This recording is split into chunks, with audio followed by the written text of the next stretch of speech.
Mengantisipasi banjir dan genangan air, anggota Polsek Panakukang Makassar bersama TNI dan warga menanam 50 bibit pohon mahoni dan ketapang.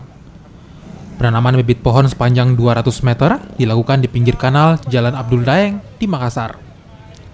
Kapolsek Panakukang Kompol Jamal Fatur Rahman mengatakan aksi peduli ini merupakan program bersama Kapolri untuk mewujudkan kota yang hijau dan terbebas dari banjir.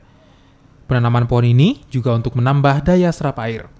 Satu sisi dalam rangka program dari Polri untuk penghijauan sekitar wilayah kita di lingkungan. Satu sisi juga untuk mudah-mudahan untuk anak cucu kita ke depan. Satu sisi juga untuk mencegah dalam rangka seringnya bencana banjir ataupun pohon tumbang di daerah Panakukang.